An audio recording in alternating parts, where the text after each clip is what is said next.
Hello, my name is Justin Decloux, and I'm here today with Will Sloan. Justin's baby is crying in the background because it's Shocktober. Don't you mean it's the screams of the dead? The children of the night, what music they make. That's a man in a gorilla suit. Yeah, I was gonna say Arsenio Hall audience. Yeah. You know what? That's a good gorilla sound that you could make. That's right. Today we're talking about the master of the macabre himself, Mario Bava. And we chose this topic because, we chose it in about 20 seconds last week where we were like, okay, let's do a foreign guy. How about Italy? Let's treat ourselves to Italy. Bava. Yeah. You know? And let me just bring up that Wikipedia page to start reading off of it. But actually, so I have 3 pages of notes about Mario Bava here. And I am no closer, actually, to coming up with like a grand thesis of Mario Bava. What do you mean by grand thesis? I'm no closer to penetrating what I feared might be like my obstacle with this episode, which is, boy, these movies look great. Mm-hmm. And then getting further beyond that. But I think you and me together, we can crack this? We can do this. It's not like there are voluminous tomes of literature written about him or anything. It's not like he's one of the 3 most important horror directors of all time. You know? So I watched a documentary that came out quite a while ago, and in the documentary, they talked a lot about how Bava in his lifetime was never appreciated. He didn't really get the respect he deserves. And that's a curious lens to view him through because he is so respected now. He is synonymous with horror. I'd say that of all the Italian horror guys, even more than Argento, he's the one who has crossed the most over into the canon, you know, or come the closest to that. But at the same time, like in that documentary, they talked a lot about he never became like a Hitchcock, that he never succeeded in coming to America, making a movie for English language audiences, and then, getting into the mainstream. His films, he only directed, and it's very surprising to see this, from 1960. His last film was in 77, but after 1971, the films really started tapered off to the point that one of them, Rabid Dogs, didn't come out in his lifetime. Well, yeah, I mean, there are a few reasons for that reputation. First of all, his first couple of directorial efforts, the ones that are among his best, were not huge financial successes in Italy. They were bigger successes in America, but they were distributed by American International Pictures. Yeah. They were grindhouse movies, and they were huge hits on that market. But I guess his biggest, the most conspicuous crossover movie in the sense that it had a big American star was Black Sabbath with Boris Karloff, and that's still within that market. But beyond that, like a lot of the Italian horror guys we love, there's the horror stuff, but then there's also a huge variety of other stuff. He also had a journeyman side to him, by which I mean he made, Westerns, he made a superhero movie, Danger Diabolique, he did a peplum film, bunch of genres. Yeah, whatever was available, you get the sense he would do, and that's because he worked as a cinematographer for so long before he finally got the directorial reins. And also, I think his movies are best appreciated now that we have access to beautiful, 4K Blu-ray releases. For so many years, these movies would circulate on TV, in pan and scan versions, or beat up by the projector, grindhouse prints. It's amazing that Danger Diabolique, for example, is the last Mystery Science Theater episode, and it's bananas. And I think Pearl Forrester had her mind on other things at that time. When you see it on Mystery Science Theater, it's a pan and scan version. It doesn't do justice to it at all, right? What are they doing watching a pan and scan in a movie theater? I know. Where'd they get the print that they had? I guess she projected a VHS to the satellite of love. And that's the best movie they ever showed, right? On Mystery Science Theater. That's a good question. It's gotta be. It's either that or one of those Finnish fantasy films. You know what? Jump in the Discord. What is the best film that Mystery Science Theater 3000 ever did? And it was not the movie version of Mystery Science Theater 3000. Not This Island Earth. It's not This Island. That is not the best movie they showed. Although it's pretty good. Yeah. Yeah, but it's not the best. Yeah. Danger Diabolique automatically is better than that. But what's your relationship with Mario Bava? I feel like when I got into movies, he was already canonized as the king. His films are totemic. He didn't just make one film that defined a genre. He made multiple films. He defined the horror film in Italy. He defined the giallo. He defined the slasher film. He defined the gothic horror film. It's amazing. At each point, he didn't necessarily launch the trend, but it's like he was the precursor for all of these things. You watch a movie like A Bay of Blood, and it is basically a what they call a dead teenager movie before that. You look at a Blood and Black Lace, and that is the text that everything that we associate, the iconography of Giallo in its purest form right there on screen. And, his first international hit, Black Sunday from 1960, which, by the way, what a conspicuous year for horror, because you have Psycho, Eyes Without a Face, House of Usher, this movie. What a conspicuous year for world cinema in general, because there's Breathless, La Ventura, La Dolce Vita. 1960 just feels like this year when everything changed. And this movie, Black Sunday, it sort of takes the universal horror template and it twists the knobs in certain ways. It ups the violence. It really ramps up the visual style. So it's like black and white and nothing in between.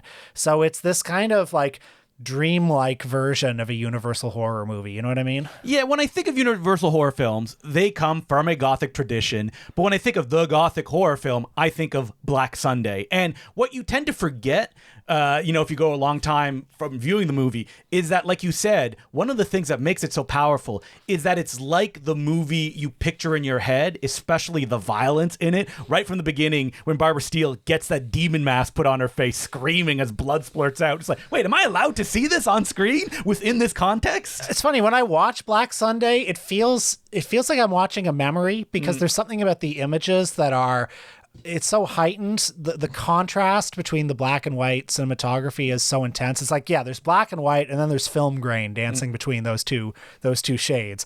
And Barbara Steele's face is so like, it's like what you imagine a face to be like. There's something about it that's so intense. I feel like I'm having a waking dream when I watch it. Now, I will say one of the barriers to Mario Bava for me is sometimes the canonical films, beautiful sequences, and overall they can leave me a little cold, that I don't connect with them in the way that the most visceral cinema gets me. I'm glad you say this, because it actually took me a while to get on Bava's wavelength. I mean, I've seen most of the major ones, and I was happy this week to fill in a couple of the like second or third tier movies. I remember when I first started watching his movies, like I would watch Planet of the Vampires is one. Yes. Not a horror film, really, but yeah. It's got horror elements. But, I was so kind of jazzed for it, and I remember being like bored stiff by it. I think I had the wrong expectations for it, because when I watched it again maybe a year ago, I was much more ready to just sort of like zone out with it, or I was more ready to like live in the movie. I think that structurally, if you go in expecting the kind of highs and lows that even a 50 science fiction film will deliver, something like Planet of the Vampires does not have it. It, like that film lives so powerfully in stills and little moments, but like when you kind of drill down, the promise of even the poster is not delivered in the film, because you have these beautiful sets made for no money, these like astronauts in these iconic suits walking around, and at the end of the day, it's a story of possession. There's no monsters, there's no like big things, but if you can connect with it in the kind of just the whole vibe, like you said, I think it can be pretty moving for the viewer. And then, to your point about being left cold by certain of these movies, Blood and Black Lace is a movie that I love this movie. It's a good mystery, but I actually don't feel pulled along by the plot. Well, you don't care about any of the characters in the movie. Yeah, and I think that's, to some degree it's by design. Because They Have Blood is the same way, where everyone is miserable. Yeah, and like both of these movies, I really appreciate them on the level of just like pure cinema. I appreciate the form. I appreciate like obviously the compositions, the color, the way that he in Blood and Black Lace loads the frame with just stuff, and it's kind of an overwhelming visual experience. I appreciate the cuts. Like his editing is like a knife sometimes, especially in Bay of Blood. The scenes where it's the cops investigating, I'm not really being dragged along by that, but I am dragged along by set pieces. Yeah. And some of his films don't have the set pieces I feel like they need, which is weird when you watch Blood and Black Lace, which was made in 1964. Those set pieces are so iconic. They're violent. They're also sadistic in the way that they're presented. Like a woman's hand and face get burned like on screen as you hear her scream. Right. And so beyond just saying that these movies look great, I think what I really hooked into this week was there's a sweetness and a spice in his style. It's like the surfaces, especially of the classic era movies, are so like intense. They're so like aggressively beautiful. And the spirit underneath the surfaces is so harsh sometimes. It's so evil. And there's something about that spirit underneath that begins to infect the surfaces, especially in the case of Blood and Black Lace. Now, I do want to talk about something that I thought a lot about watching these movies, or sometimes when I have a little bit of reticence towards them, is the fact that he's known as a director's director, and because his films, in the 70s, were so kind of like looked down upon as lesser efforts, that the people who are lifting him up are doing so from very weak materials. Tim Lucas, who is the scholar about Mario Bava, famously spent more than a decade writing a book, All the Colors of the Dark, that now goes for $600 if you want a copy. Yeah, folks, if you're willing to not pay your rent for a month, you can get it. Yep. Or, my birthday's coming up, so if I look at my P.O. box, wow, someone sent me All the Colors of the Dark. He made an entire career through his magazine Video Watchdog, basically of dissecting and trying to find the best version of these movies, whether it be through VHS, edits, Laserdisc, correct aspect ratios. And I think that there's something there that he was so maligned, during the time of his ascendance. And now, when you watch his movies in the most pristine, best versions that you can, there isn't that journey you're taking with them either. That there is a pure art that you're discovering in something that is considered detritus for those fans like Joe Dante coming up and watching those films. I mean, Joe Dante struck so much by his films that he rips them off wholeheartedly in his first picture, Hollywood Boulevard. This may be a bit of a digression, but I feel like my journey with Italian horror cinema has kind of it's been going on my whole adult life, basically, where for the first, from 18 to 23 or whatever, it's I would watch these movies and I would think these are kind of boring. Dario Argento, boring. Yeah, they're overrated, and then I don't know, there's something about the lost in translation feel of them sometimes, and there's something about just the intensity of the images that just over the years has seeped in my brain, or it's been a little teabag in my brain. For me, it's that feeling. It's that slow dawning resonance of these movies. You can track that journey through all the episodes we've recorded of the Important Cinema Club. I think you're right. Yeah. That early on we did one on Argento and Fulci. We're Argento, Fulci, yeah, he's the best. Yeah, even Fulci though. It's I remember seeing Zombie for the first time, or The Beyond for the first time when I was really young, and thinking well, some of these scenes are okay, but and then just I think it gets hyped up a lot when you're young. Yeah. And then when you can see them, without having to work too hard at it. Even when we were 18, you could walk to a local Music World in Canada to pick up for 2 for $20 Zombie and The Beyond on the Anchor Bay DVDs. Yeah, but those images, they just sit in my brain, and then when you come back to them without the burden of expectation, it starts to fill in a little more. Now, I got bad news about Mario Bava. Nepo baby, of course. Ah, yes. So Mario Bava, born in the Mediterranean Italian town of San Remo in 1914, did not make his first feature-length solo film until he was 46.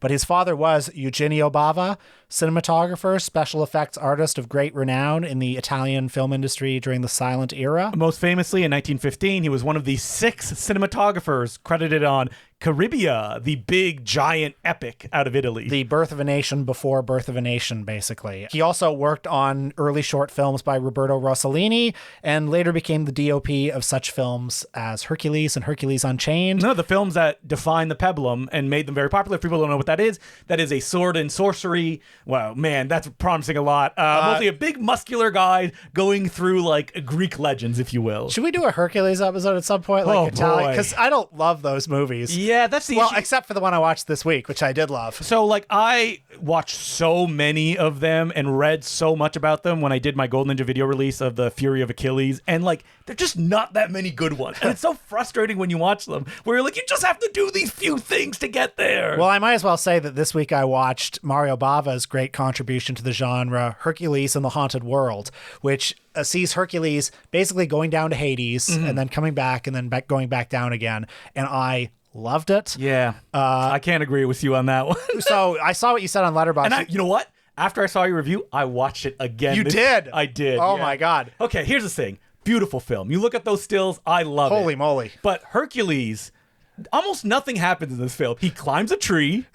He tries to grab something. He's like, ooh, too hot. Yeah. And he's in a room where flying things fly at him, but he does nothing. And I think he left something big at the end. Yeah, I guess I liked it as pure vibe cinema, basically. It's pure vibe cinema. I think this is one. Every shot is incredible. 3 a.m., you see it somewhere in a movie theater, and it just rolls onto you. Maybe a little brownie of something or other. Yes. I don't know. And then you can just, and it's not too threatening in that way. But I think it's like the promise of it. And you know what? I'm going to watch it again, probably 5 to 10 years from now. Be like, all right, here I go. One more time. Let's visit that haunted world. But I'm glad that it worked for you. It works for a lot of people too. Yeah, and who knows? Maybe if I'd seen it 10 years ago, I would have had that same reaction. But now I think I'm very primed for certain of Bava's films. Like the one Planet of the Vampires also doesn't have like narrative momentum. Yeah. And I've been primed to just kind of like, yeah, sit in his movies like a jacuzzi sometimes. Now, do you remember, like, so you're watching Hercules in the Haunted World. When do you, like, click in? I mean, it's beautiful from the get-go. Basically, the second he gets to the haunted world. Yeah. For the first, like, 10 minutes when he's in the regular world, I'm like, oh, another one of these. But what's wild about the Haunted World, he's like, oh, boy, sure is spooky.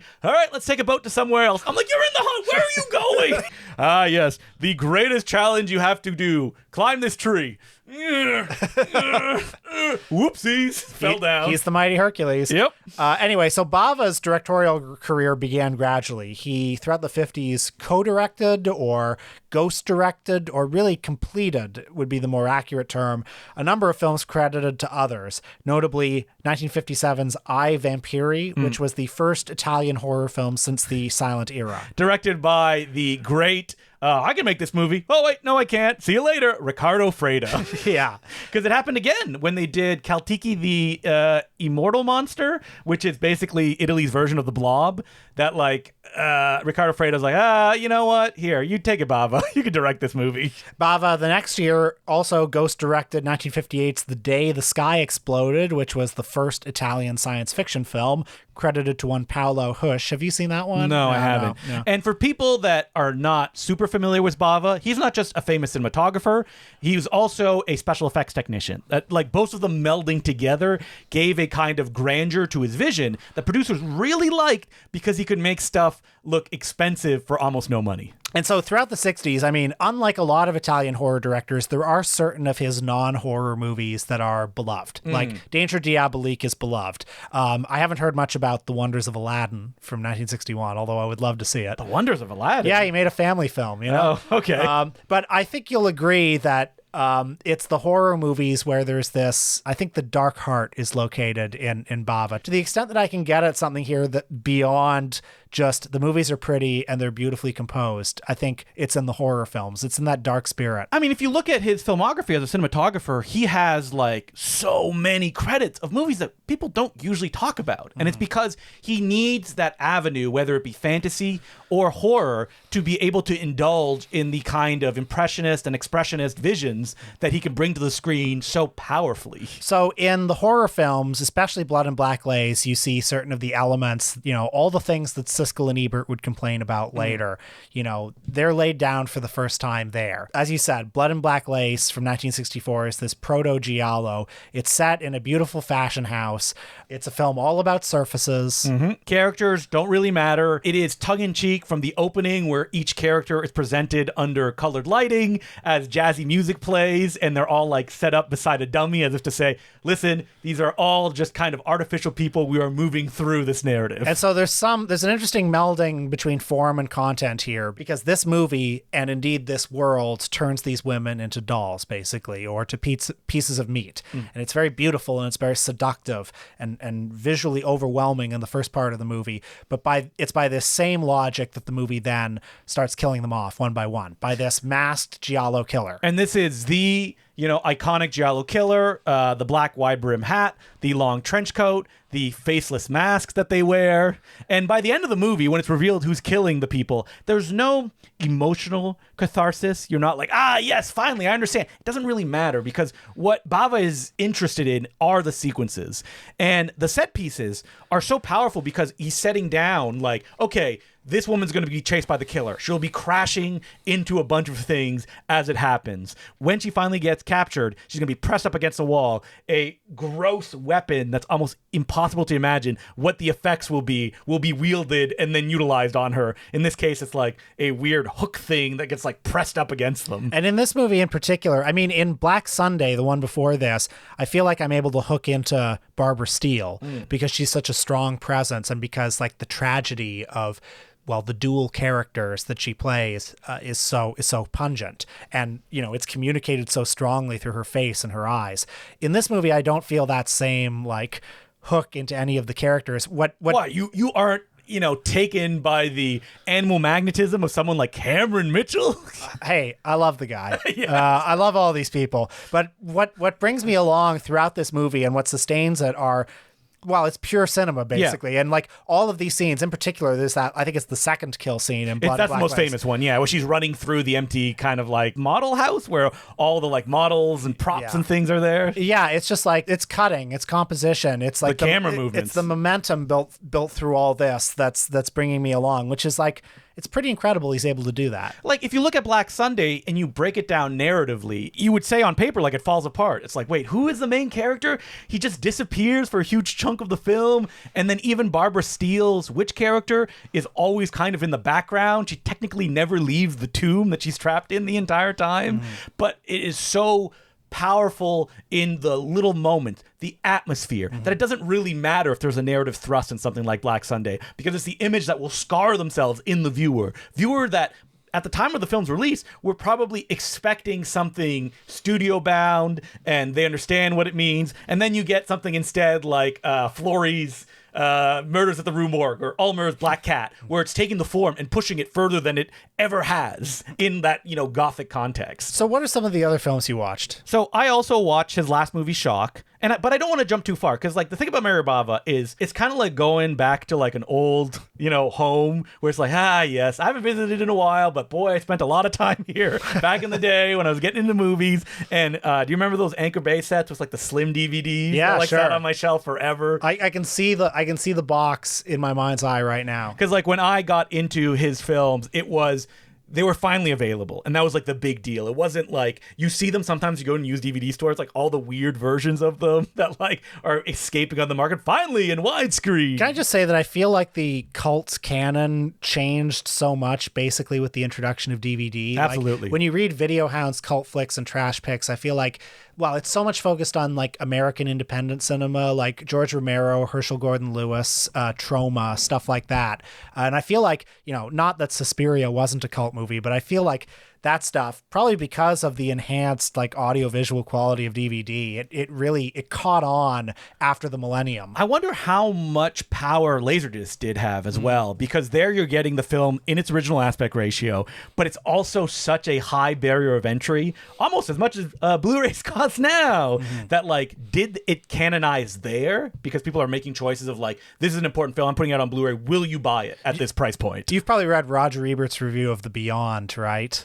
Remind me. He gave it half a star. That sounds about right. This is when Tarantino's company re-released it in the 90s. Oh, so it wasn't even the Seven Doors of Death Grindhouse. No, it was that late, and that's kind of where the American critical consensus was at on this stuff at that time. Well, they're trash. Yeah. That's what it's seen for like the lowest common denominator. But even Bava, like his stuff is so classy in the way that it's presented that like you can understand the audience forming around him because it's so evident in the way. Like The Beyond is grungy. It's gross. Those zooms denote it as cheap in some people's eyes. Yeah, and it's less, the plot construction, so much of the construction of Beyond is less elegant in the traditional way. You can link Bava to Hitchcock more easily in the kind of thing they're doing. Now, I couldn't find that much information about it, but Bava did come to America under the auspice of Sam Arkoff of American International Pictures to direct an American film, and it never happened. And like, would his career have been different? I have to say, if he's working under Sam Arkoff, probably not, because he's still in that exploitation realm. If a studio like Warner Brothers or Fox had picked him up and done something with him, could he have had a Hitchcock-like career? Maybe. He was also pretty old when he started directing. Yeah. So I think that's another barrier right there. Do you think, this is maybe a rhetorical question, but do you think he lost his fastball as the career went on? No, absolutely not. Okay, because I don't either. But you see a marked change in his style, or in some way, by the time you get to Schlock, there's a slight muting in his style. Oh, gorilla. Sorry. Shock. Shock. That's what I meant. Not the John Landis film. Not the John Landis film. A beautiful film in its own right. I think so. And, he's always willing to move with the times. Because those later movies, it took a little longer for them to get reclaimed. You know what I mean? Well, they were also very unavailable, the later films. So before we move onto that, let's talk about Bay of Blood a little bit. And I think it makes a good counterpoint to Blood and Black Lace, because Bay of Blood is almost like Bava going, this is what you want, I will give it to you in the most base fashion possible. Yeah, so it's a much tougher movie, as you said. Yeah. It opens in classic like Bava style. An old woman is murdered, and then it's made to look like a suicide. And then her husband comes in. He's very happy about this, her old husband, but then he's killed brutally by a masked assailant. And then the film follows the family, basically as they're arguing over what remains of this estate. All of them suck.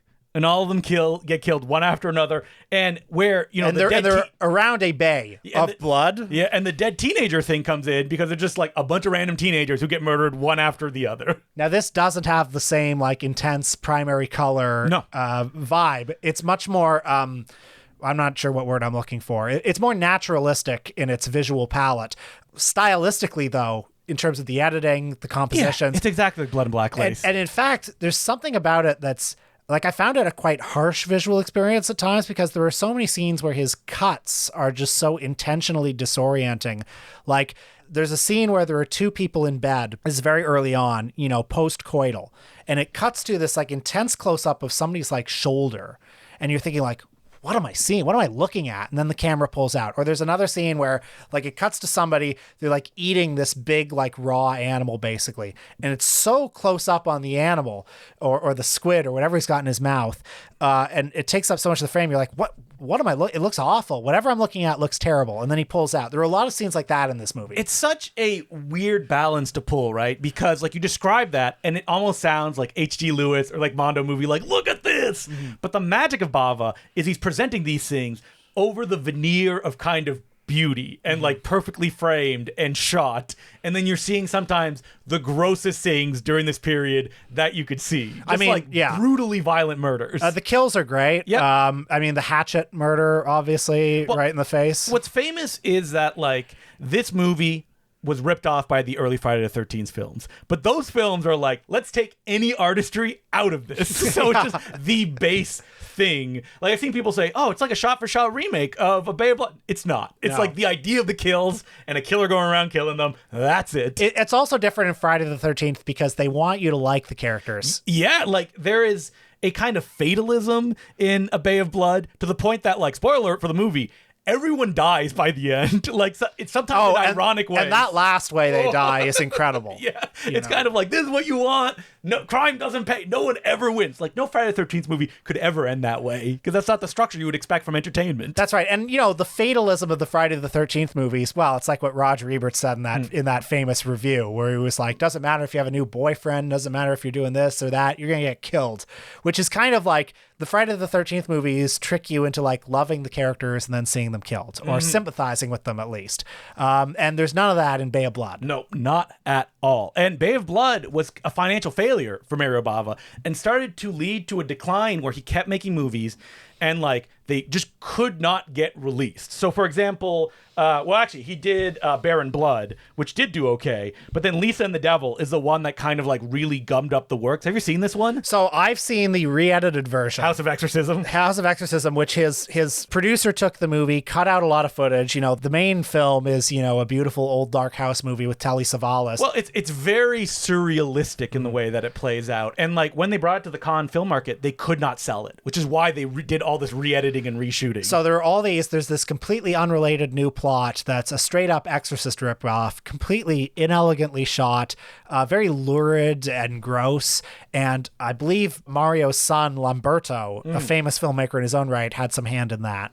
Yeah, I mean, it's tough to disconnect the impact that Lamberto Bava had on Mario late in his career because Lamberto was always there and supposedly kind of very much involved in the movies that they were making. Now, sometimes to the detriment of the film. For example, the film Rabid Dogs. Have you seen it? It goes under the title. I've never seen Rabid Dogs. This movie rules. When I first moved to Toronto, it was weirdly one of the ones that I would show everyone that would come around. It is intense. It's like mostly set in one car and it's about a kidnapping. But the film had so much difficulty that the producer went bankrupt and that the film did not get a release until 1995 after Mario Bava had passed away. And like Mr. Arkadin, the Orson Welles movie, there are like 7 different versions, maybe 5 of the film, and that there's one kind of canonical version that you can get on Blu-ray now. And this is through many edits. Like Lamberto did his own version, which people don't like very much, and then like somebody else did another one where there's a iconic music in the picture, and that's the version you'll find on Blu-ray. Really good. You would not know it was Mario Bava watching it. But I think that like when you know that he did it, you can see his touches and the kind of like, okay, I'm going to play within a field of what is expected in the exploitation market. I mean, like he never had in his career, like once he gets, Black Sunday, he's always working within genre pieces. There is never an attempt to like, do I have the like one big artistic, expression in me? The original version of Lisa and the Devil is almost there. That it is very dreamlike and like Fellini-esque, if you will. But the complete failure of that basically leads him down the path of like, okay, what do you want me to make? How can I elevate myself to what is expected during this time? And leads to his last feature film, Shock, in 1977. A much maligned film, although it has been somewhat reclaimed. I think it's been reclaimed by this point. Even though it has none of the sort of beauty of the early movies, I do think like thematically it has some, maybe if you squint a little bit, it has some thematic resonance. I mean, there's that appearance versus reality thing. There's a placid surface and just evil and pain lurking underneath that comes to infect that surface. I mean, at the end of the day, it's kind of repulsion exploitation. Ooh, can I get through that word? With a little bit of Exorcist exploitation. A little bit of Exorcist, as well as a little bit of eyes without a face, of the person kind of like losing her mind. Is it real? Is it not? So it's about a mother and her young son. They've moved into a new home with her new beau, who's a cool airline pilot. The father is dead. And he died 7 years ago, I believe. It's since they left the house. And now they've come back to where he died. And this death is a trauma in the family, and it's a trauma that you feel it in the walls of this home. And as the film goes on, strange goings-on begin happening with the son, who's this little shit boy, very annoying little Martin Short Clifford kid. Who keeps acting in strange ways, especially in regards to his mother's love life or her sexuality. Like he cuts up a pair of her panties, begins acting just very strange, sabotaging things. Now, is he possessed, or is this whole damn house haunted by the memory of this primal trauma? I'm sure the even-keeled, super straightforward performance by the star of this film, played by Daria Nicolodi, will be the grounding presence in this film, and she is not Jack Nicholson in The Shining style, mad from frame one. And she herself was having trouble in real life at this time. Oh, yeah. She was having a lot of mental anguish, if you will. Which kind of seeps into the performance.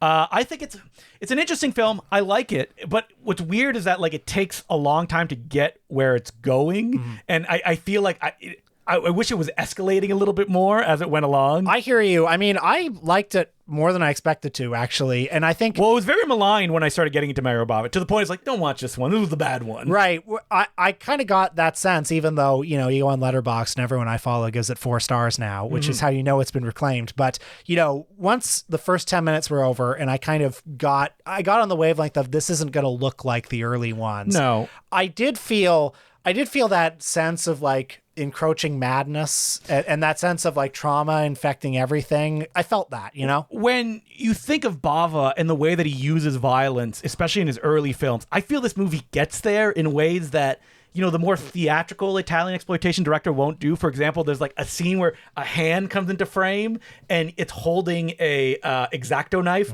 but it's holding it upside down, so the blade is going into the wrist as it's moving back and forth. That is a little movement, not a big one, but it is so uneasy to see something like that, and that's powerful in the same way that like Barbara Steele getting the mask to the faces and just the blood spurting. And that's what this movie understands is as Daria Nicolodi kind of loses her mind, the violence is presented in these little ways. Also, the little shit boy is doing stuff throughout, casting seemingly like magic spells due to possessive powers. And this movie does feature one of the greatest jump scares of all time, involving a little boy going down a hallway that then turns into a giant naked man. Yeah, that's good stuff. To the point that James Wan ripped it off in Conjuring 2. The exact same shot. It's like, for shame, for shame. So yeah, Shock, reclaimed. People love it. I feel like most of Mario Bava's horror career has been reclaimed, even the lesser ones, throughout like, oh, this is not one of the good ones. It's no Blood and Black Lace. Through restoration, through availability,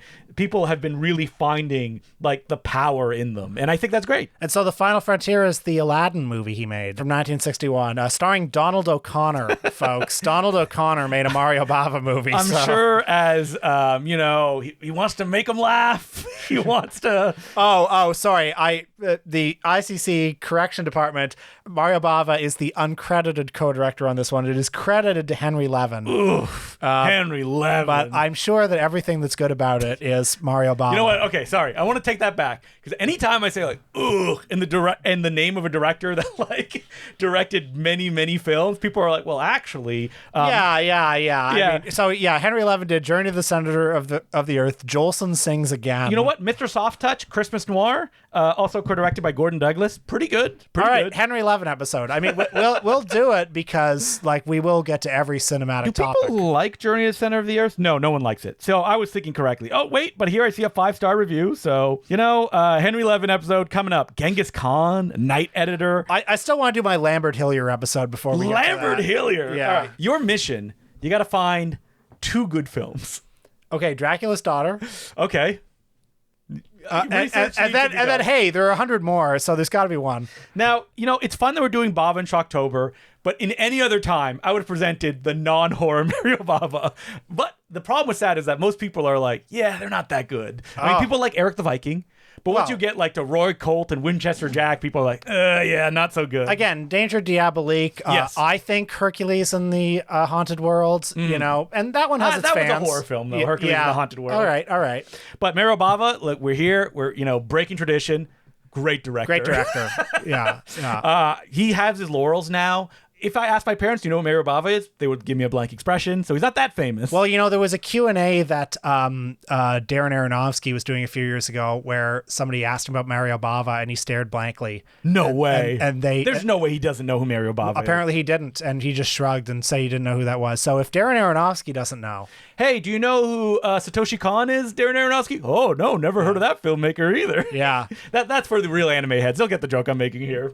All right, so as per usual, you can send us letters at importantcinemaclubpodcast@gmail.com. Our first letter is from Riku, and he goes, hello, love the Literature of Ed Wood Patreon episode. Thank you. If people don't know, because we probably didn't mention it. We didn't mention it. Yeah. What is it, Will? So on our Patreon right now, I did a 1-hour episode talking about Ed Wood's literature, his books, his short stories, where I read from large passages of books like Diary of a Transvestite Hooker, Hollywood Rat Race, read one of his short stories, which is pretty insane, some of his remembrances of Bela Lugosi, and you can listen to that and you can hear me do a lot of really goofy voices. You do a lot of voices on that episode. People loved it. Yeah. Like, give us a taste of your old man voice that you did. Eddie, these children, they watch the movies on TV. They know I am old. So if you want the real theatrical experience, patreon.com/theimportantcinemaclub, the literature of Ed Wood. Anyway, the letter continues. It was fun and pulpy storytelling brought to life by Will's great narration. Was surprisingly calming and supremely entertaining. Calming, I like that. Don't you want them to be on the edge of their seat? Yeah. From the pros. Calming, that's just a skip and a hop away from sensual. As mentioned in the episode, Ed Wood was incredibly prolific, and apparently there are a bunch of unproduced scripts by him floating around. I was wondering if you've read any of these scripts and or studied the context behind them. Are there any particular scripts that really piqued your interest? All right, what you want is a book called Ed Wood and the Lost Lugosi Screenplays. It's edited by Gary Don Rhodes, and it features contributions from people like Tom Weaver and Robert Kramer. It's a book that includes 2 complete unfilmed Ed Wood screenplays from the 1950s, The Ghoul Goes West and The Vampire's Tomb, both of which were intended for Bela Lugosi. And it also has, and this is why the book's really good, all these articles by Ed Wood scholars, including Robert Kramer, who wrote the authorized biography of Lugosi, spent a weekend with Ed Wood in the 70s and writes all about the experience. But those scripts, The Ghoul Goes West and The Vampire's Tomb, they're a lot of fun. I really enjoy them. It's a bit like reading, like, this is inelegantly phrased, but like the good version of an Ed Wood movie where like you don't see all the compromises yet. So is it missing a little bit of the sauce then that makes his film special for you? I think so, because it's like it's not filmed at quality studios, right? It's not, you're not seeing the cardboard tombstones, but they are, yeah, they're a fun yarn. I like them. Dana Gould and Bobcat Goldwaist have been trying to adapt. They got footage of an incomplete Ed Wood film. That is what I understand. And they were looking for the novel that it was based on. I don't know if they found it, but they were going to shoot new stuff. They're working on it now, I think. So I'm very excited for that. And the letter writer asks, also, should Tim Burton and Johnny Depp make Ed Wood 2 the later years as a shitty Netflix series? I mean, if they do, I would be there. Is there a better person to portray old alcoholic Ed Wood than Johnny Depp at this point in time. Yeah, I would love to see that. I mean, listen, the details of his life towards the end would be a challenge for any dramatist. I don't think so. There's so much drama there. Now, do you do it it would make an amazing movie. Yeah. And that the only moment of, would you have to make it up? Because we love Ed Wood the movie. We love Scott Alexander and Larry Karaszewski's work. They make up a lot of stuff in that movie. Well, and the Ed Wood Tim Burton movie, which by the way I just watched again last week. I think it's because I've been talking about Ed Wood so much, I have Stockholm syndrome now, where it's I kind of want to watch that movie again. I mean, it's a great movie. I was having a great time with it. It was fantastic. But that movie, there's a lot of fantasy there, and I feel like. Yeah, my pitch for Ed Wood 2, The Porno Years, is there's a fantasy, it drifts in and out of fantasy and reality, because Ed himself was delusional, right? I mean, the nice way to say that is he was an eternal optimist. So he was always writing screenplays. He always had plans on the go. What if the movie sort of drifted in and out of his ideal life and the life that he was actually in? And, the emotional climax does have to be him at a party and someone says oh, your movie's playing at this. Yeah. And he's like, are they laughing at it? And he's like, no. And he's like, okay, yeah. That's what it has to be, right? That's right. It's like an inkling of his of future. A little bit of hope. Yeah, he gets a little taste of it. Don't make it up. That's right. Even maybe the fictionalized, that it didn't actually happen, liner notes to the Plan 9 from Outer Space vinyl record. Yeah. In big dispute that actually happened. Yeah. Wait, so was that vinyl record? I'm sure you said this. Okay, so if people don't know, there's a vinyl record of the Plan 9 from Outer Space soundtrack that was released. Well, I don't know when it was released. I guess the late 70s, early 80s. Do people have copies of it? I have a copy of it. Okay, yeah. And it has a personal note from Edward D. Wood Jr., and supposedly it's his last writing ever. Now, I don't know, and I've talked to the experts about this. Nobody can confirm if this is authentic, but you read it, and you can look this up online. You can find the text. It just doesn't feel like there's a telltale bit towards the end where he says something like, I'm happily retired now, living at the house of a friend. I pass my days watching football on the television. Now, if you've read Nightmare of Ecstasy, you know he died watching football on TV. Yes, and he was living at a friend's house because he had been evicted from his previous apartment. And it just feels like, so, okay, did he write it literally the day he died? And he was saying oh, I'm watching football now? I don't know. It just feels too good to be true. I don't know. But that, yeah. So do you think, would people know what had happened to him and where he was? Because that's such a specific detail of his life. Yeah, but it's I just don't think the timeline. I just don't think there was time to write the. Okay, yeah. But how long was he at his friend's house for? 3 days. Oh, So unless he wrote it that 3 day, days before. And he was just coming off being evicted from his home and losing all his possessions. And he wasn't doing stuff like Farrell and Ray, who wanted him to write a screenplay for him, had been in contact with him. Edward just didn't do it. Yeah. At the end of the day. Yeah. Now, who is the fictional in? Because they always want a fictional in to these shitty biopic movies. Farrell and Ray, he could be the guy. Like My Date with Marilyn, or Me and Orson Welles. Yeah. Even though that Larry Karaszewski and Scott Alexander say never do that. Why would you do that? They're right. People want to see the life of the person. You do not need an exterior force coming into it. Do you like any of those movies? No. And, it happens all the time that studio execs are like, oh, you need someone who doesn't know the ropes. For example, the first Hellboy, where it's the studio mandated there needs to be a new character who's introduced to all that stuff, which is you don't need that. People can understand how to pick up a narrative in the middle of it happening. Ed Wood, the Tim Burton film, is actually kind of a funny variation on that kind of movie because it's theoretically, the great man in that movie is Bela Lugosi. So Ed Wood is the one that's entering the picture. Yeah, he's the me in Me and Orson Welles, except he's the great man too. It is. I mean, that's very important. Yeah. So do you have him, maybe he's hanging out with a Hollywood insider? I don't know. Well, Freddle and Ray. Yeah, but he never met Ed Wood though. Well, no, they only talked on the phone. Oh, okay. Now, can we just fictionalize it and have a super fan come to, is it John Landis who said he met Ed Wood at a party? John Landis met Ed Wood, and I love this story. It was at a screening of Schlock, the aforementioned Schlock. Yeah. And Forrest J. Ackerman, the editor of Famous Monsters in Filmland, came to the screening, and his date was Ed Wood. Yeah. And John Landis has said that he knew who Ed Wood was because he knew Bride of the Monster, he knew Glen or Glenda, he knew the Lugosi films. And Ed Wood was apparently shocked and delighted that he knew who he was, and he was drunk. Yeah.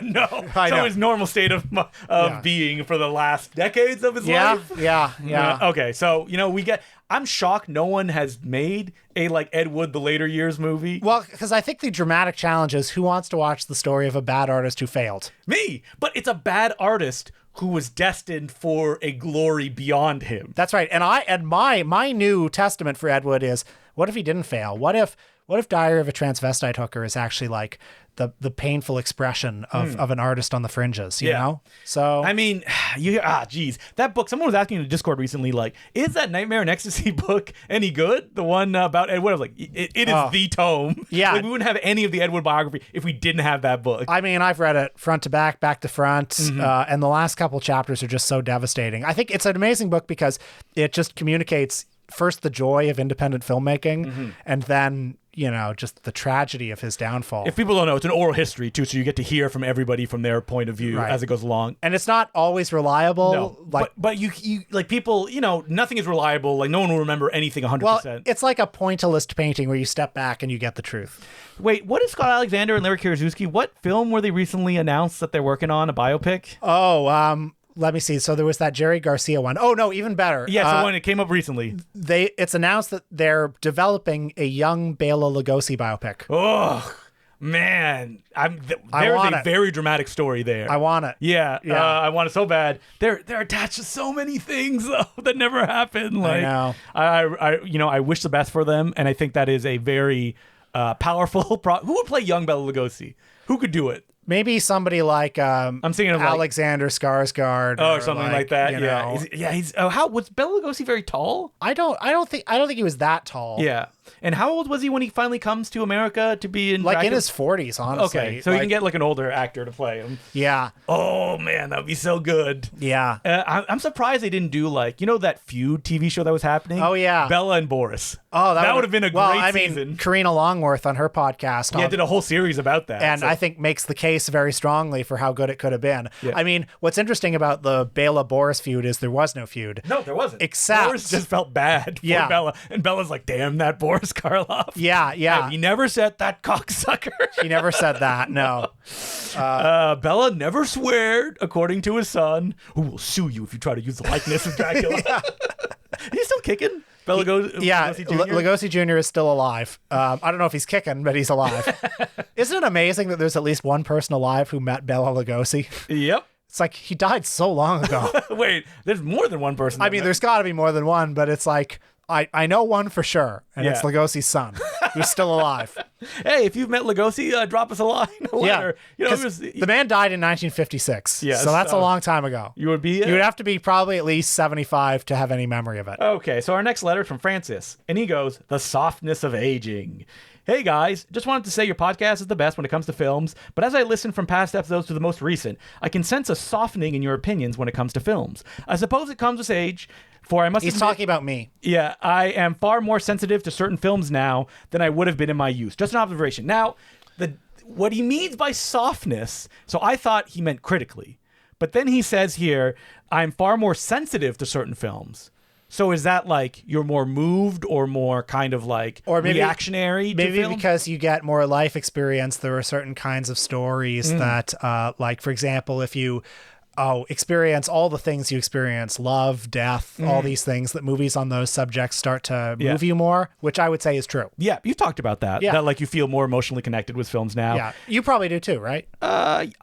You were perfect at the start. I am such a softie that like I'm watching movies all the time. But even like having a child, does that not impact certain movies for you? No, I was always moved by children and parent relationships in movies. It's like one of those things that could like hit me real hard ever since I was a teenager. So not particularly, and I haven't reached the point yet where you hear a lot of people, it's like, I can't see kids be injured and hurt and stuff. So we'll see if I get to that point. I actually have trouble with seeing animals get hurt in movies now. I mean, I guess I always have, but kind of, it doesn't bug me, but like it is so extreme with people, and I understand they can't control it, that like when I do stuff online, it has influenced what I can or cannot play. Yeah, I mean, people are like, Justin, how could you play this? And I'm like, I didn't make the movie. I mean, like, I'm definitely not that extreme. No, I know you're not that extreme. But definitely, like, there was a time in my life when I would have watched the uncut version of, say, Cannibal Holocaust, and I wouldn't now, probably. No, especially with the unedited. You'd watch it once, and you're like, I got it. Yeah. Would I watch the uncut version if I'm going to sit down and watch it?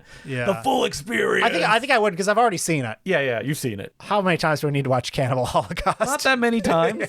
Well, not when you got Cannibal Ferox sitting right there. It's like let me give Ferox a spin. You know, I kind of like Ferox better. I think I like Holocaust better. So okay, Holocaust's the better movie. Yes, but it's a more unsettling movie. But Ferox is silly. It's very silly. And yeah, you got Umberto Lenzi is like the most artless of the famous Italian directors. Yeah, so the one that makes me smile when I think about it is Ferox, which has to count for something. Like, I'm not reaching for Holocaust anytime soon, No. but if someone's like, we're showing Cannibal Holocaust on film, I'm like, all right, might as well go see it in an audience. If they showed Cannibal Holocaust on film, I'd go. I mean, I saw Ferox when it played at the Lightbox. It played at the Lightbox? It did, hosted by Eli Roth. This was a long time ago, yeah. Yeah. And I believe they played it on film, too, when it played. Boy, I'm sad I missed it. This was a long time ago because I came back from a long trip and saw Ferox. Boy, yeah, probably maybe 10 years ago. Yeah. Eli Roth was probably in town for something that he was shooting at the during that period. All right, so good man. We love him as a director. Eli Roth, his politics are great. And as far as critically, we've talked a lot about. We've softened over time.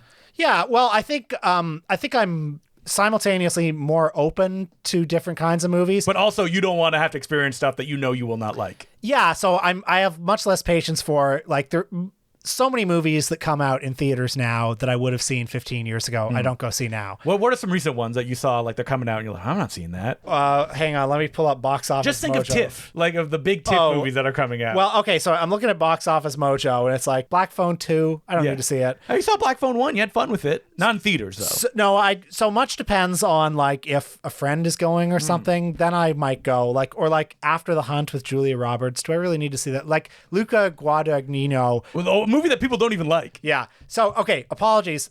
I'm sure we have a lot of people who love Luca. Yeah. Are you not a Luca man? I like Luca. He's fine. Yeah. But it's like, I don't know. You're not passionate about it. Yeah. Wait, the letter has one last point. I think it's very important. Also, you guys ever get around to reviewing those Midnight Blue DVDs from Blue Underground? Well, it's been too long since you guys talked porno. Well, I've seen them. Yes. I've seen them all. Did we say we were going to review them? We probably said it in jest at some point. What are Midnight Blue DVDs? Well, they're not movies, first of all. Yeah, Midnight Blue was the cable access show from the New York area, hosted by Al Goldstein, the editor of Screw Magazine, or publisher of Screw Magazine. I mean, if you lived in New York between like 1975 and 2003, you would have been familiar with this show. It was a kind of porno public access show where he would interview porn stars. There'd be video centerfolds. But for the most part, the key of it was Al Goldstein had his Fuck You segment where he would rant at the camera about whatever was grinding his gears. Maybe it was Rudolph Giuliani one week. Maybe it was a local deli that ripped him off. Maybe it was like a dry cleaners that didn't do his suits right. And he'd be like, fuck you. Here's the phone number on screen. I want all you to call these fucking cocksuckers and tell them that, you know. Yeah, maybe if there's a constant that's an issue, could it be him, Al Goldstein himself? Well, I mean, as the saying goes, you know, you meet an asshole in the morning. That's too bad for you. You met an asshole. You meet assholes all day. Maybe you're the asshole. Exactly. Yeah. But yeah. Midnight Blue. I mean, those. I think there were 6 of them. The DVDs. I mean, that Blue Underground put out are amazing because they're incredible documents of a specific time and place in New York, as well as interviews with all these people who didn't get interviewed all that much in the mainstream. I don't think we will be reviewing them at any point. Who knows? Patreon. I mean, they're not movies, but yes. but do they talk about movies? He puts movies up on the Peter meter. Well, I mean, such great filmmakers as Russ Meyer and Gerard Damiano are interviewed on that nice. Show. And we did porno stuff when we talked about Tim Kincaid with Conor Habib. That's right, a couple dozen episodes ago. Great. I mean, we will return to porno. What are the great mountains we have not climbed when it comes to pornography? Oh boy, we've done almost all the heavy hitters. We haven't done any women porno tours. Well, actors. We did Roberta Findlay. I mean, yes, we did. I mean, maybe an actor would be an interesting way into it. Maybe Jamie Gillis or someone like that. He's a little dark. Yeah, maybe not Jamie Gillis. But I'm sure there's always another porno. There's not really any like autorial actor who basically controlled the career as they made 10 movies a day. I mean, you know who's interesting is Candida Royale, who was like the pioneer of feminist porn. Yes, she would be a great subject. Sorry, my eyes lit up as I remembered a filmmaker. We have too much stuff planned. Maybe December. Gregory Dark. We have to do. Oh. We have never done him. Okay, we've been on and off talking about the Dark Brothers for years. Yes. And I mean, my one obstacle is I don't really like their stuff that much. No, me neither. But they're interesting. You can finally sit down and watch the WWE produced film, their first, See No Evil. I've been wanting to see See No Evil for a long time. Not good. I recently watched The Devil and Miss Jones Part 3, and I found it unpleasant. Yes. But like of interest. I mean, they did so many music videos too. They did the As We Go. Yeah. Also some Britney Spears as well, I think. Yeah. I believe only Gregory. Yeah. Because I think the Dark Brothers did pornography together. They may have done some erotic thrillers in the 90s as well. Well, I mean, Gregory Dark did a lot of like Yes. Shannon Tweed type stuff. I don't even know what the other brother's called, his first name. It's interesting, like those Dark Brothers movies from the 80s, like they were quite beloved, you know, by the like in Film Threat magazine, for example, they'd write about them there. Like they were kind of the only, pretty much the only guys in the 80s who were getting any sort of like mainstream attention at all. All right, so we'll do that probably. Gregory At some Dark. point, yeah. And thank you very much for the letters. Important Cinema Club Podcast at gmail.com. Patreon this week, a topic picked by Will. I need to be clear about this. What is it, Will? We're looking back at Justin Decloux' film Impossible Horror. Man, I don't know if I've sat down and talked about it in a very long time. I do Q&As a lot. Funny enough is that movie was made while this podcast was being recorded. I don't know how we did it. We did it every week while I was shooting that movie. That is wild because I think, well, we'll talk about this on the podcast. Yeah. But yeah, if you go back to... very early on. 2017, Yeah. I guess it was. Yeah. We were doing it every week, and I was shooting nights, too, which is the toughest thing about that kind of God, stuff. that's crazy. So you can listen to me reminisce, get Impossible, on a discussion about Impossible right. Horror. If you haven't seen the movie, you can also check it out on Tubi. Impossible Horror. It is on there for your viewing pleasure. Or host a screening in your town. I'll do a Q&A and things like that. So next week, we are... doing something we've never done before in the Important Cinema Club. We are exploring the third dimension. That's right. We're talking about, we're rounding out Shocktober with 3D horror. Yes. So I love 3D. I've talked about it before. Yeah. And what's funny is that like 3D doesn't even work that well on me, but maybe that's why I'm always chasing it, looking for that thrill. I mean, I was getting tired of 3D about 15 years ago. Everybody was. We hated it because you couldn't see a movie. And you know why we hated it? Because the screens were so dark. But that's why it sucked. I mean, back when the only 3D movie was like Spy Kids 3. Ugh, yeah. Which also looked terrible, but like it was novel. It was novel. Yeah. It was kind of fun. Man, Avatar did so much wrong in the world, didn't it? Yeah. Brought in the 3D wave.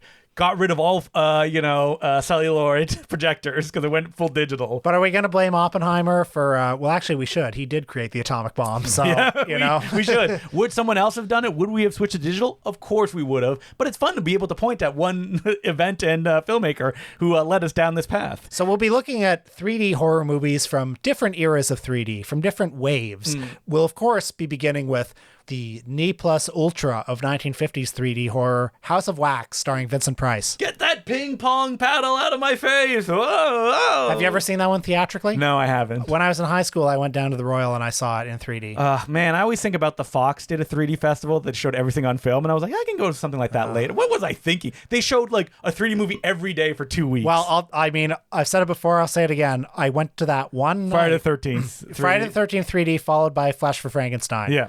And it was so great. And I should have gone to the rest of it. And other than that, we will also be discussing Charles Band's Parasite in that wave, that Friday the 13th 3D includes of 3D film. What kicked that off? I'm sure I could look it up. That what was the film that the 80s wave, yeah. Yeah, the 80s there was wave. Coming At Ya, Jaws 3D. what is the one that started it and was popular enough to lead down that path? Well, we'll have the answer next week. And then we got to talk about a 2000s era 3D film. We mentioned a lot of them came out in 3D. Very few of them were shot natively in 3D. Right. So we will be talking about, I want to make sure before we lay it down that it was actually shot in 3D. Because I remember reading that a lot of films planned on shooting in that format, and then they were like, oh, it's too hard to do. We can't do it. All right. The ICC research department is hard at work. When When do you remember getting annoyed that's is everything in 3D now? Alice in Wonderland, Oh. the Tim Burton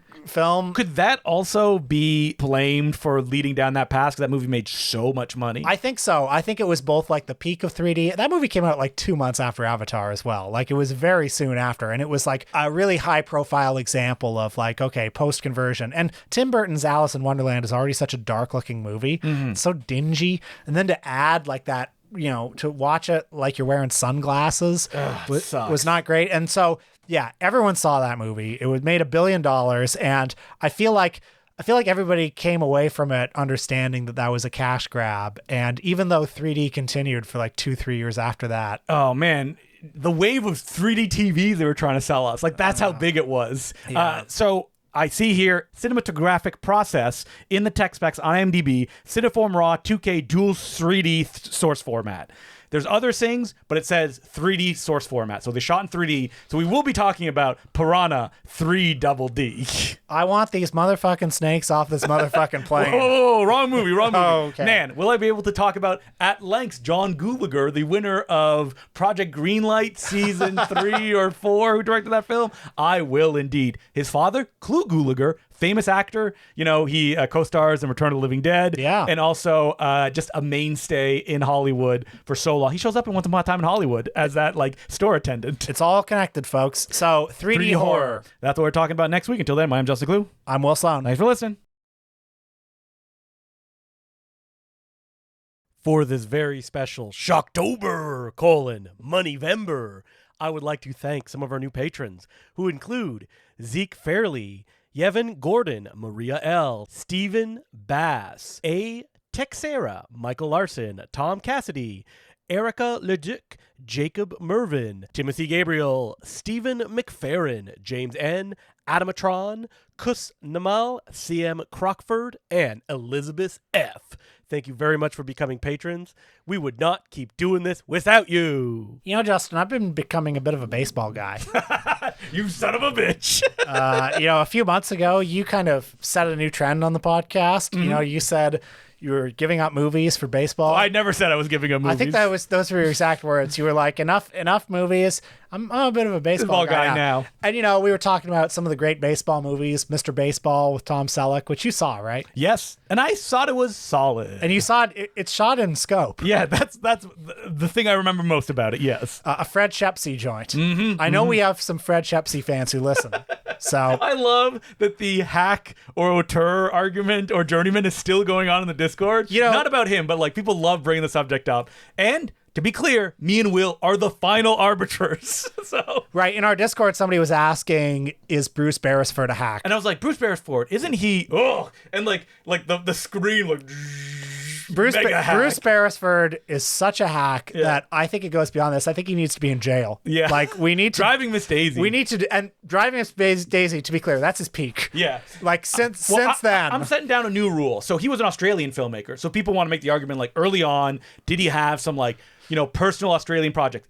If someone does have those kind of things and then they become the Driving Miss Daisy guy, they're mega hack. That is the hackiest hack that could ever hack. Yo, if he was just the Driving Miss Daisy guy, that's bad enough. But then he became the director of Double Jeopardy with Ashley Judd. He directed a Bonnie and Clyde TV movie with Emile Hirsch. Okay. Like this guy, he directed, Mr. Church with Eddie Murphy. That's a Bruce Beresford joint. And that was personal. Yo, you think so? Okay, do you know what the synopsis of that movie is? First of all, it's based on a true friendship. That's what it's called. Between Bruce Beresford and somebody else? And his slave, I guess. Yeah. No, it's a movie about a family where the matriarch dies and the family inherits a butler, played by Eddie Murphy. Oh my God. They inherit a butler from the director of Driving Miss Daisy. Now, that's the plot of the pilot in Seinfeld. Now, look, I have not seen Mr. Church. Oh, man. Do you think Soft Will would watch it? He's like, oh. If somebody wants to write in and make the case for Mr. Church. So anyway, Bruce Beresford, not just a hack, but a criminal. We gotta do something about it. I don't think he's making movies anymore. He needs to be at Rikers right now. He's a guy that you're like, I guess he's hosting another DGA Q&A. Bruce Beresford needs to be at Rikers, like bartering for cigarettes. But wait, Will, why are you a baseball guy now? People may be confused. Well, last week or two, I've been at home, with the wifey. We've been watching the Mariners versus the Blue Jays. So you're only getting in this series. I'm a bandwagon guy for sure. I mean, so am I. When I was very clear when I said I was a baseball guy that I'm not going to watch the games. There's too many of them. Oh, I mean, if you watch this all year, first of all, the games are so long. Yeah. And they're like every freaking day. What's so funny is that the main season matters so little where they're like, everything's changed in the playoff games. I'm like, okay, so the main games don't matter at the end of the day. Not only am I comfortable with being a bandwagon fan, I'm like, why would you not be a bandwagon fan? I mean, you find joy in watching the game. Yeah, so here's my relationship with baseball. I love going once a year. Oh, love going to baseball. You know, you get your hot dog, you get your big bucket of popcorn. Sometimes you get a beer. Mm-hmm. You're sitting out there. If it's a nice day where it's not too hot, you got your ball cap on. You're kind of hoping, hey, maybe a fly ball will come and I can catch it. That's fun. You got your friends with you. You can chat. At a seventh inning stretch, man. I love it. The thing about watching these games, so I started watching, so my mom is a huge baseball fan, and the last few games before the regular season was over and they weren't sure if they were going to be able to skip the wild card, I watched those and then watched a series where they played the Yankees. And I find baseball so stressful when you're watching it on TV. It's not the same. Well, as does Dancy. Oh, does she? Yeah. She was having a lot of trouble during Game 7. Because there's so much on the line, it's not like seeing a regular game where you're like, I don't really, if they win, they win. If they lose, they lose. It doesn't really matter. There's so much riding on these 9 guys on the field. It's wild. So watching Game 7 of the Mariners and the Blue Jays, and by the way, you watch it on TV, and having not watched a game on TV in years, I was startled by how cinematic it's become. They're all super cinematic. Yes, there's famously, I don't remember which team it is. You can find it online. Someone's doing De Palma shit with split diopters and stuff. It's so slick. Yeah. And so it's a riveting experience. But, for so much of the game, the score is 3-1 for the Mariners. Mm-hmm. And then there's inning after inning after inning where nobody's scoring. And it's at the Rogers Center here in Toronto. And packed with Blue Jays fans, and you just feel the vibe shifting. You can feel the stress. We're getting to the 7th inning, maybe the 8th inning, and these fans. How many innings are there in baseball, Will? There are 9. See, Will's a baseball guy. That's right. He knows. I know that now. 9 periods in baseball. Yeah, 9 rounds. Yep. And whoever gets a knockout wins. I'm like Brad Pitt in Moneyball, where I'm like, I can't watch. It's too much. So you feel the vibe shift, and then. When there are 2 guys on base and the guy up at bat, this is how much of a baseball guy I am. I don't know their names. George Springer. So I've been watching long enough that I know the team. Okay. I only need to know 9 I know names. Vladdy. Yeah, Vladdy. Hey, he's up at hits a homer, and the explosion. Oh. The camera's shaking he can't. And you also realize, I mean, it's such a joyous moment. And then you also realize, well, okay, it's like slow cinema too, where you've had an hour of nothing happening, and then suspense because something could happen at any moment. Well, that's the thing. It's all it takes is one inning, and the relieving of stress. It's like a drug, I mean, that's why people watch baseball. And, I've been thinking a lot about consuming film criticism and commentary in response to baseball commentary, because the games have been finishing and I was like, all right, what do people have to say about it? This is not a new revelation. They have nothing to say. No one, it's wild how little, they just got to make contact with the bat and they just got to score those runs and the pitcher's got to pitch them out. That's all they really have to do to get through this. And it's there is no real analysis. I mean, there is some about how do you approach it? The Blue Jays are actually famous for, I'm a baseball guy now, I know all this stuff, for making contact and getting to base without hitting big home runs. And also, if you make a lot of contact, it tires the pitcher out. And I don't know if you knew this, Will, a pitcher can only pitch a certain number of pitches, and then they have to take days and days off before they can come and pitch back again because there's rules about that in baseball. See, me, I'm don't they just pitch every game until the game's over? And it's not. That's not how you do it. Yeah. Well, what else do I know? I mean, but it also made me think of so I watched the commentary, watch an hour of them saying yeah, I know this stuff, but you just want people talking about it. It's just white noise. The commentary is useless. Yes. I mean, these commentary, I love these guys. They've been doing this for decades. And they're well, but you're right. It's white noise. Yeah, that's all that matters. It'd be weird. When you go to a baseball game, there is no commentary, and it's weird just the silent of all of it. I remember when I go, I was like, oh, this is what it is, eh? It's just, you just watch a game when you're used to the hermetically sealed version that you see on TV or radio. I kind of like that about going to a baseball game. It's you're there with your friends. You can kind of tune out, But man, if you think film Twitter is bad, sports is the only place that you are allowed to act like a complete psycho and it is accepted. Like, I mean, I think of the film Big Fan with Yes. Patton Oswalt. yes, You know, like I would go on, like, even if you get a fancy thing, like in Canada, we have Sportsnet to watch the games. It's the only way to do it now, unless you have. that's what I have. Yeah. And you scroll on Blue Jays, and it'll be like, if something goes bad, they'll like kill the manager, like string up his family, and it's just normal. That's what people say. I mean, I feel, I feel bad for the fans in Seattle who, Yes, I feel very who are bad. ravenous. They love the Mariners over there. Yeah.